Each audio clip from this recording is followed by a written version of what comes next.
Good morning, good afternoon, good evening. Welcome to our live online learning Q&A. Really pleased to be with you today. My name is Jo Cook. My company Lightbulb Moment, we've been specialising in webinars and virtual classroom design and delivery to help teams and to develop their skills, and we've been doing that since 2013. So hopefully I'll have a few things I can help you with. We've also got Mike with us today. Mike, tell us a little bit about what your role is in the business and why on earth do we have the same last name? Certainly. So Jo and myself are siblings and we both run Lightbulb Moment. And today I'm in the capacity of a producer. So if you have any questions, let me know in the chat window.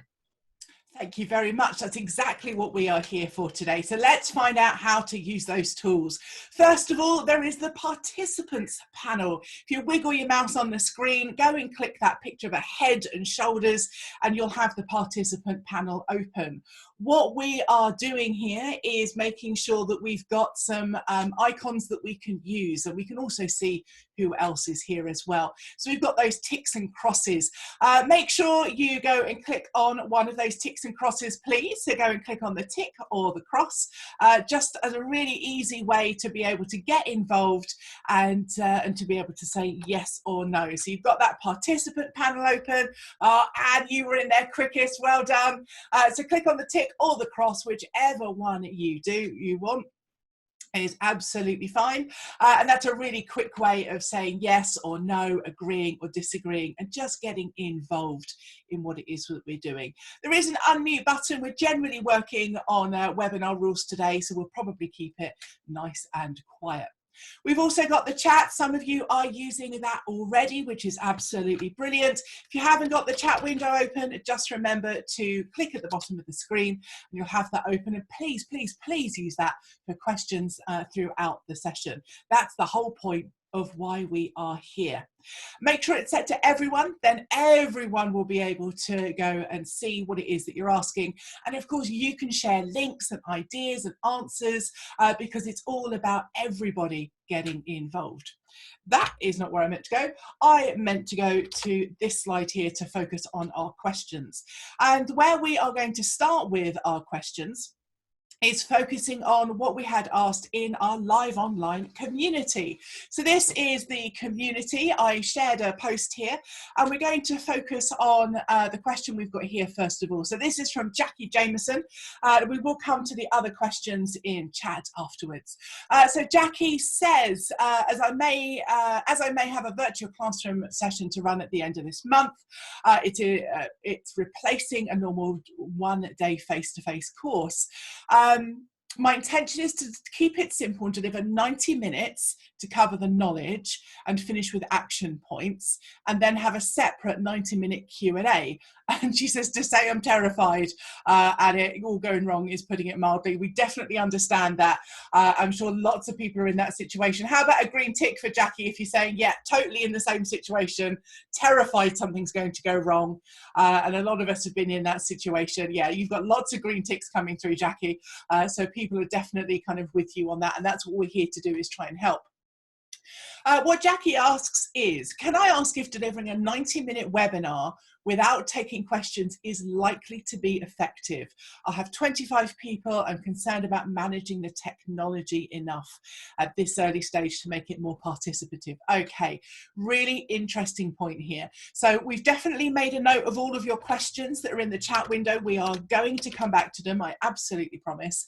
What are your thoughts on this question? Pop them in chat, please. Let's help Jackie out here. She's thinking of doing 90 minutes without taking questions. Will that be effective? And a separate 90 minutes on making sure that there's a Q&A. So Dawn says, I do 90 minutes face-to-face too, but I'm here because clients want them to be delivered virtually as well. So you're in the same boat, Dawn. Thank you. Anne says, Jackie needs a producer. Con says, no. Interaction is key. Emma says, I think 90 minutes without interaction will cause disengagement. Would you do that in a live classroom? That's a really good point, Emma. Annette says 90-minute without questions is a bit long. Jacqueline's agreeing. Tara says some interaction is required. And Dawn says my take is 90 minutes is too long without questions. So we're kind of in a place of going, right, we don't think this is the right way to go. And I agree with you. I think if you're going to do 90 minutes delivery, I think that's probably not the way to go. What I would look at is going back to, what's the point of doing this session this way? What's the point of having it live online rather than face to face? And what would you normally be doing, and how would that normally work? So I'd kind of start there. And then I'd look at, okay, so what's kind of the barrier? What's the problem of having the interaction? And it's about the technology, it's about managing it. So I think Anne makes a great point about needing a producer. This is where our community could be really good. Maybe one of you guys could volunteer to be Jackie's producer, and then we can all learn from that. Maybe Jackie has a colleague that she can use. What can we do if we're in the similar situation as Jackie? In the chat, let's think about some of the things we could do. So we could have a producer. That's one way of doing it. Maybe that's not an option for some reason. So if you're in the same position as Jackie, or maybe you're a few steps further on, what could you think about doing to help Jackie, or for yourself, about dealing with this kind of issue? Dawn suggests breaking it into three sessions, which is a kind of a good idea, because then that breaks it down into something more manageable. So I like that. And what have we got? Dawn says maybe 2. That's what I'm doing. So yeah, I'd think about kind of having the 2. If you've got kind of 90 minutes of content and 90 minutes of questions, you could chop both of those in half and kind of mix them up. And Annette says do some breakout rooms to discuss questions or theories. I love that idea, Annette. I think the only thing I'd think about is if they're completely new to this and completely terrified, maybe the breakouts aren't the first place to go. I'd keep it super simple. But I think when you're kind of more comfortable, there's absolutely a way to go. Emma suggests testing it out on adult family. Love it. Jane says, what standard messages does your producer have prepared? That's a really good one, to have some things prepared to copy and paste. And Dawn says, use the tools for interaction, but I get your fear, Jackie, me too. Okay. I think we're all kind of coming from a similar place. What I think, Jackie, you need to do is really focus on learning those tools that you've got, but learn the absolute basics you need. So that's chat and it's audio, basically. So with 25 people, you're making a decision of, do you have people speaking or not? So like today, we're not having people speaking in the session, and that could be a way to manage it and have everybody using chat. So something just like using chat is your most simple tool. And then it's about just you designing in your questions that you want to use. So the way I look at it, and let me know in the chat about what you think too, the way I look at it is every time I would normally look around the room to gauge the interest, to gauge what people are doing and be able to see, are they getting it or not? What I would think about then is, what question could I ask to get them involved? So if you normally deliver a little bit of content, you look around and you're like, yeah, they've got it, I can carry on. You might just need to ask a question about, what does that mean to you? Type it in the chat. Or have you had that experience? Green tick. And then if you've got a load of red X's, you can be like, okay, so let's talk about this a bit more. So I think it's about really breaking it down nice and simple. Dawn says, that's brilliant, Joe, when I look around the room, because that's the bit we're missing live online. So that's a key thing. I'd start there. Okay, the other question we have in the community that was asked was from Angela, saying, I posted about Zoom virtual backgrounds, and that was a separate post. Can you show us them and whether we should use them or not? And Angela actually kind of put a whole thing in here about the virtual backgrounds. There's some links to find out more information and how to do it in Zoom. And because I'm a Superman fan, I shared some about it from DC Comics and from Marvel as well. And so we can use those, we can do that in Zoom. I'm going to go and change my virtual background right now. It's a really simple option within kind of the video settings within the app, not the browser, within the app. So you could do something kind of nice and nature-based. You could have like a standard one that comes with with what's going on in Zoom. They give you a couple of standard ones, or you can go and select your own. So I could have maybe my logo. I might need to redesign that a bit better if I was going to use it properly. I'm a Superman fan, so I really like all these different ones. And of course, you could have like an office background. It's really great for covering up what's behind you if it's like a kid's bedroom or something like that. So that's really cool. Okay, Catherine says, can participants change their backgrounds too if using video? Yes, you can, Catherine. It takes a little bit of bandwidth, it takes a little bit of processing power, but it can be quite useful and it can be quite good fun. Okay, so we're going to come to your questions from the chat window. Mike, is there anything I've missed on what we've discussed so far before I get to some questions from chat? No, I don't think so. I think let's just start getting through those chat questions. Okay, fantastic. Thank you. So I've got one from Annette saying, I'm worried about the security stuff going on. How can we make sure it won't affect us? Yes, so Zoom bombing is becoming a thing. And if you haven't heard about it, Mike's got a post on the community. We're updating it with links and recommendations. It's where people come in and they just kind of rampage around. They put stuff on the whiteboard, they unmute themselves, they use all sorts of language and stuff that you wouldn't want. Zoom are updating their security. There's a new little button on the tab at the bottom for security. We have a waiting room enabled by default now, which you experienced today. But the key thing is going and researching what the security options are in Zoom. This is the thing that I've been saying about Zoom, is it's really easy to use. It's really open, which is awesome, especially during this coronavirus outbreak. But you have to go into the website, you have to go into the back end and make sure you understand the security options. And Dawn said, I got a long email last night about security. Did anyone else get it? And I think we've copied and pasted the one we got recently into that link that Mike has shared. So definitely go and read up on that, because that's got the notes on how to make sure it won't affect you, Annette. Jane asks, when designing a 40-minute training session, how much time should be presenting and how much time participating? Interesting. What do we think in the chat window, please? A 40-minute session, how much presenting, how much participating? Could be minutes, could be percentage. What do you think on that? So how much time presenting, how much time participating? In the chat window, what do you think on that? Could be a percentage, could be minutes that you go and type in. So Jane's asked, when designing a 40-minute training session, how much time should she be presenting and how much time should people be participating? What do you think? Oh, we've got some interesting answers, even just at opening. Con says every 15 minutes. Catherine says every 5 minutes. Lisa says a quarter presenting.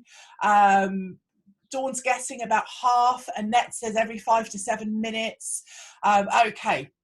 So we've got a general guide here that the less time presenting, the more time interacting, the better. And Anne says more than you normally would.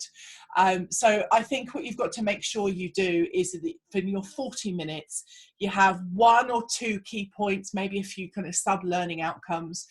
And it's all about that participation. It's every 3 to 5 minutes designing that in. What we've got on our blog is a facilitator guide template. You can go and read up about what that is and why we designed it the way we did and why we use it the way that we do. But the whole idea is that it helps you work out how many minutes have gone by between doing an interaction. So definitely go and have a look at that, and Mike will share a link with you in the chat so you can go and download that template and have a look at it. Annette says, how much time would you estimate to prepare a 40-minute session?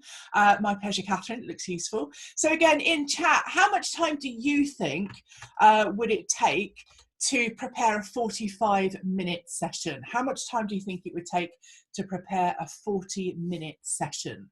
What are you thinking on that? So what would you guys estimate on that? If you're writing a 45-minute session, how long would that take you? And Dawn is saying about that template, it's brilliant. I've adapted it for my own use, which is brilliant, and it is there to adapt. So how long would it take to write a 45-minute session? Jules is saying half a day. Emma's saying 4 to 6 hours. Kath is 3 hours. Lisa says 10 to 1, so about a day. It depends on if you've got all the stuff up here, if you've got a face-to-face version already, you're adapting. It depends how much interaction you're having with your clients. So it could be any of those answers, if I'm honest with you. So definitely a good few hours, I'd say half a day minimum. And if you're newer to this, if you're newer and learning the technology, it will take you longer because you need to think about it, research, test, and check in all of those different things. And Anne saying, whilst terrified, it could be a week. Absolutely. And Jacqueline's adding, depends if I was confident on the content or the topic, 4 hours average. So yes, hopefully it won't be a week, but certainly allow yourself a lot of time.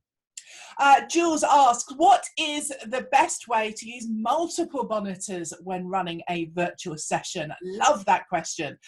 So green tick, how many of you have got more than one monitor? That could be a laptop plugged into a monitor. It could be something else. It could be you've got 2 monitors or you've got a giant monitor maybe. Green tick, how many of you have got more than one monitor?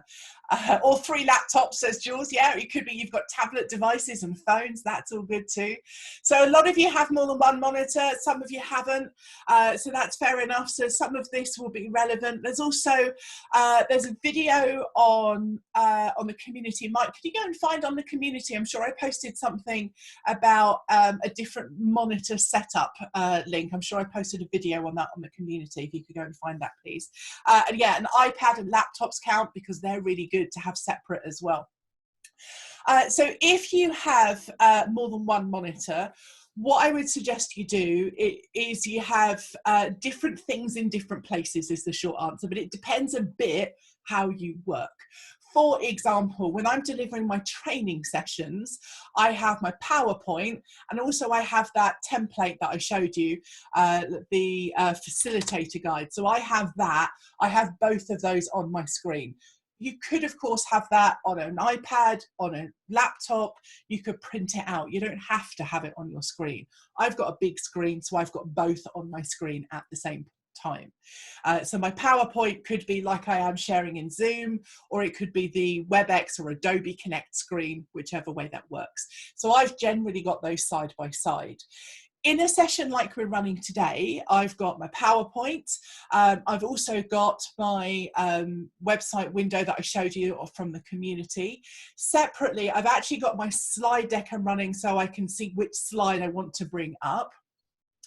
And also I've got a private message box from Mike on another screen where he's telling me, for instance, how much time I've got left in the session.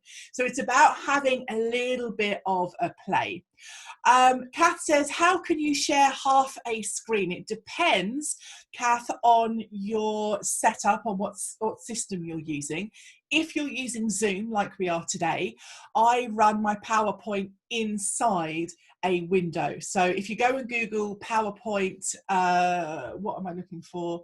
If you go and Google slideshow and set up slideshow, then you can run it inside a window, and that's how you can have 2 things on your Zoom screen and just share one thing.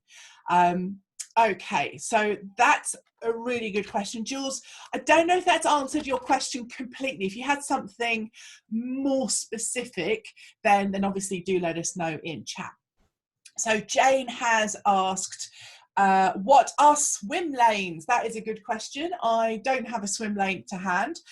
Swim lanes are just a table that you've made in PowerPoint, and each person in your session will have a row. So this is when you're using the annotation tools. So what you would do is, let's say you had 10 people in your virtual classroom, you'd have your table, each person would have a row, and then they would go and write their answers to whatever the question is on that row. So I don't have a visual handy, but that's all it is. And it's really, really useful. Okay. Tara says, your voice is so clear and fab, which is lovely, Tara. Thank you. Which microphone are you using? I do have a super expensive microphone, I must say. I've got a, let me just type it in, Shure PG42. It's a USB microphone. It is expensive. It was 180 quid, something like that, but I'm doing this all day, every day, and I'm recording podcasts and I do videos and all sorts. You do not need something that good. You just need a headset. And then Mike is sharing something else, Blue Yeti, which is less than 80. So that's something to take into account. The more you pay, the better you'll get, but you don't have to have something really huge. Jules says, is that on your headset or separate? Let me show you. This is my microphone. This is a pop filter, and if I bring it closer, it will be louder. That's what I've got on my desk. I do have a headset with a microphone I could use if I wanted to, so that would be equally good. Emma says, I've co-facilitated in separate locations, and as long as it's planned and practiced with an action or a lesson plan, it will be fine. That's obviously relating to something else in the chat that I haven't looked at, so I will leave that one in chat. And Dawn says, a Plantronics headset, absolutely perfect. Whatever you've got, run with it. Okay, let's have a look. What else have we got in the chat that I've missed? Jane says, last week you logged in twice. Why? Actually, I'm logged in twice this week as well. If you have a look at the participants panel, so if you have that open, all the way at the bottom, you'll see ZZ Joe 2. Now, the reason I have somebody logged in twice is what I can do. I can glance over at my laptop, and what I can see is what you see. It's my attendee view. It's also my backup. If my computer crashes or Zoom crashes on this computer, I can just go over to that one. So having the attendee view is really important. What I see as a host and a presenter is completely different from what you see. So I want to make sure I'm sharing the right slides or screen or whatever it might be. Okay, so Mike, they're all the questions that I made notes of. I think you have shared some other ones with me. I'm just grabbing those from our little private chat. Jane said, what standard messages does your producer have prepared? Mike, you can answer that one far better than I can. Yes, I did pop a few messages into the chat window as well. But yeah, the main ones I have is how to connect your audio, how to change your settings within the platform, and then also how to actually use the tools. So this is how do you raise your hand? How do you use a green tick? Those are the things I have just ready to just copy and paste to help out throughout the session. So thank you very much. So he just has that in a Word document or a Notepad document. When I was delivering sessions on my own, I just had a really simple Notepad document open on the screen or a second screen. So if somebody said, I can't hear or whatever it is, I could just copy something. I didn't have to think too much about that. Thank you very much. Other stuff in chat. Kath said, I found I can't stop the questions. Much more a facilitator than a presenter. So I find time management challenging online. Kath, so you're kind of asking lots of questions in your sessions and the time just runs away with you. I can well understand that. That's why I have this facilitator guide. It's really, really useful for me. It's not about being strict. I don't spend exactly 30 seconds on a slide, and Mike will absolutely tell you I am always ahead or behind time, but it gives me a guide and it helps me focus on what the plan is. So whenever I ask questions off topic or off piste, is it the best way of asking a question? Is it the right thing? There's a fine line between tailoring to what your audience needs in the conversation and making sure you hit those planned learning outcomes and keep to time. So something like this, I'm hoping will really help you to go and have a focus on that. Romy, I'm not sure how to pronounce your name, says, do you have a view on participants' videos on off? You've got us all without video today. Do you think it helps focus? There are various bits of research you can look at, usually more to do with e-learning, about how important it is to have video on or off. I've got it on today, partly because I knew I had the question from Angela about virtual backgrounds, partly because it's a live Q&A. I think it's much nicer to see me or to see the speaker, not necessarily me.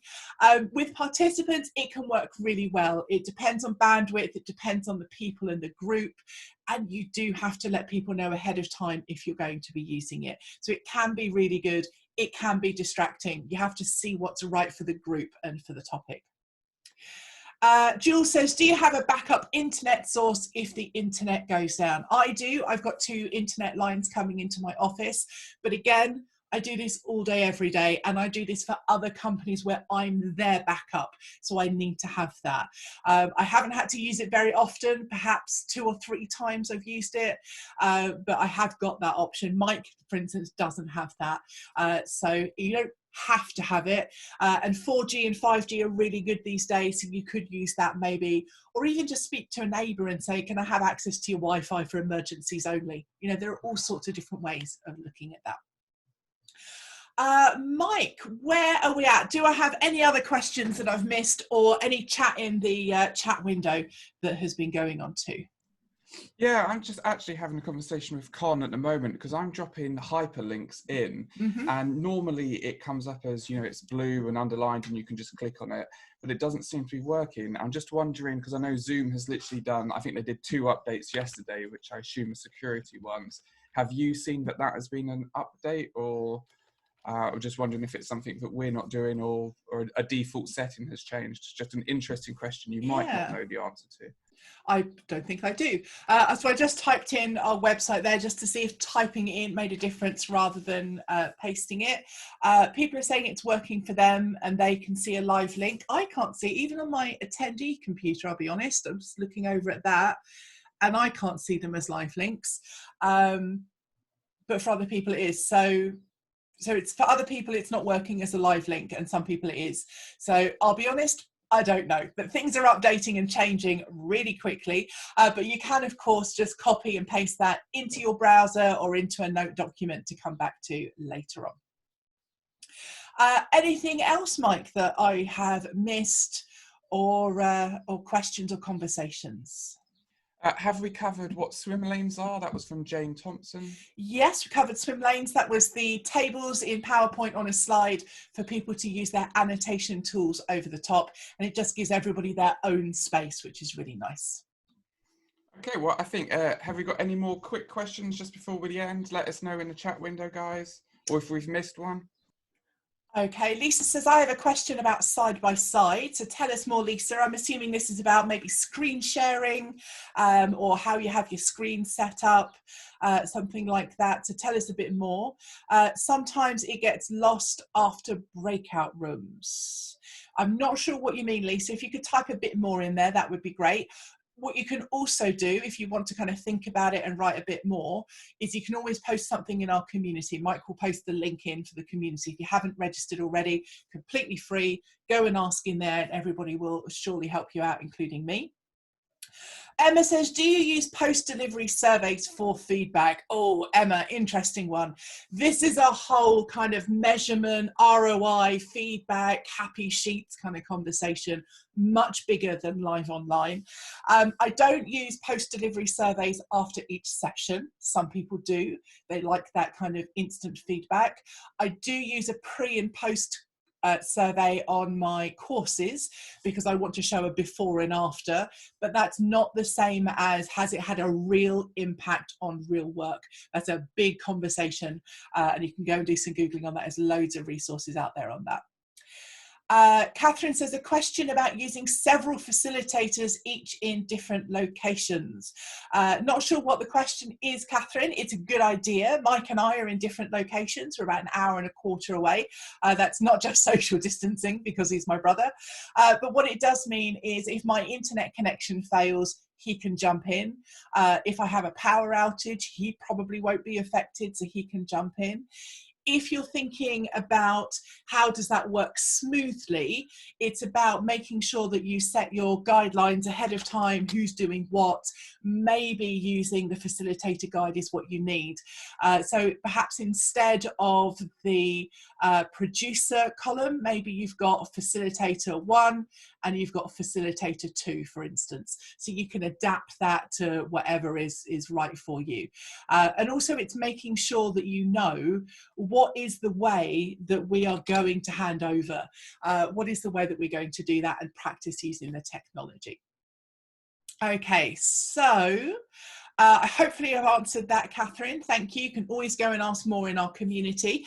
I want to finish up by asking you, what is your light bulb moment from today? What is your reflection? So in the chat window, what is it you've learnt? What is it you've experienced? What are you taking away?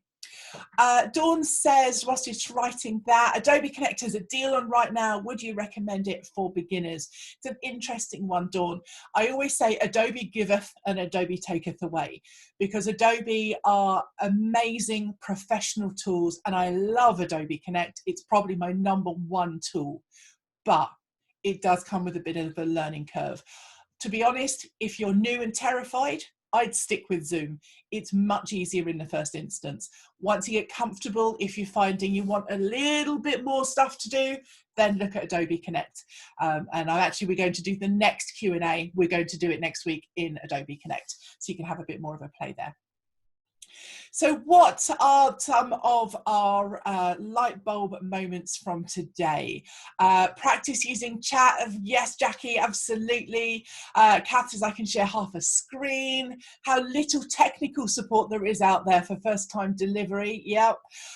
Jane says really useful, thank you. I'll be sticking with Zoom for now. Good idea, Dawn. Romy says lots of planning and testing. Yes. Lisa says to connect with your community page. There is a truckload of excellent stuff on there. We think so. Swim Lane says, Anne. Jacqueline says really enjoyed it, but some of the technology is beyond me. Okay, Jacqueline, definitely keep in touch. Definitely keep on that community to see if we can help you out. Dawn says, when I look around the room is a massive help. Brilliant, Dawn, thank you. And Tara says, what questions do I ask to get them involved? Those designing those questions. Jules says, thanks so much. Like the backup internet ideas. Thank you, Jules. And there's a whole load of curated links Mike is sharing with you, so that you can go and have a look at those if you want to, and they are hopefully going to be of use to you. Thank you so much for coming along today. I've had a great time. I always love coming online and chatting with you all. We'll put this recording up on YouTube. Please do go and share it with your networks so everybody can learn. Please join the community and ask your questions. And also we'll be running another session next week. We'll be running it in Adobe Connect. Keep an eye on the community for more. Everybody have a great day, have a great weekend, and stay safe. Please stay safe. Thanks very much and goodbye.